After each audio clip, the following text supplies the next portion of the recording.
হাম এবং rubella vaccine প্রদান কর্মসূচি আনুষ্ঠানিকভাবে শুরু করলাম এখান থেকে।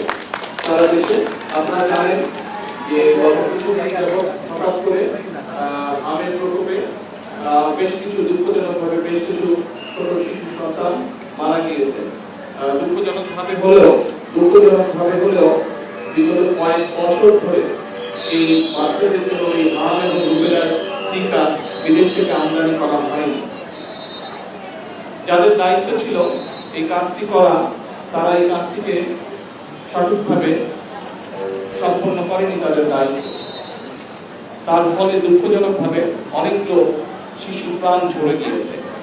এটি একটি অত্যন্ত গুরুতর অপরাধ।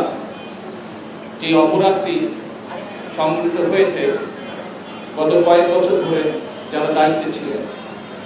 আমরা দায়িত্বভার গ্রহণের পর থেকে যখন এই অসুখটির প্রকোপ শুরু হয়েছে, দ্রুততার সাথে, অত্যন্ত দ্রুততার সাথে বর্তমান সরকার ওষুধগুলো সংগ্রহ করেছে। আমাদেরকে এই ব্যাপারে ইউনিসেফ সহযোগিতা করেছে।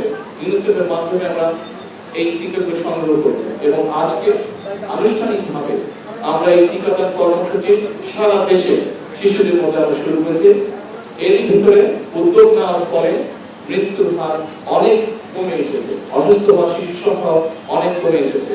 আমরা আশাবাদী ইনশাআল্লাহ আল্লাহর রহমতে আমরা এই টিকাদান কর্মসূচি অব্যাহত রাখলে পরে এই দুর্ঘটনা থেকে আমরা শিশুদেরকে রক্ষা করতে সক্ষম হব এবং একই সাথে এই পরিকল্পনার মধ্যে যে অনুষ্ঠানটি আজকে শুরু হলো, আমরা 2 কোটি সারা দেশের 2 কোটি শিশুকে হাম এবং রুবেলার ভ্যাকসিনেশন আমরা প্রদান করব। সেই জন্যই আমরা আত্মবিশ্বাসী যে ইনশাআল্লাহ দ্রুততার সাথে আমরা এই অসুস্থতার হাত থেকে শিশুদের প্রাণ আমরা রক্ষা করতে সক্ষম হব। এ ব্যাপারে ইউনিসেফকে আবারও আমি ধন্যবাদ জানাচ্ছি সরকারের পক্ষ থেকে এবং একই সাথে আমি সকলের সহযোগিতা কামনা করছি যাতে আমরা শিশুদের প্রাণগুলো রক্ষা করতে পারি, যাতে অসুস্থ হয়ে যাওয়া থেকে শিশুদেরকে আমরা রক্ষা করতে পারি। কারণ এই শিশুরাই হচ্ছে আগামী দিনের ভবিষ্যৎ। এই শিশুদের মধ্যে অনেকেই আছে যারা ইনশাআল্লাহ আগামী দিনে এই দেশকে গড়ার কাজে নিয়োজিত হবে।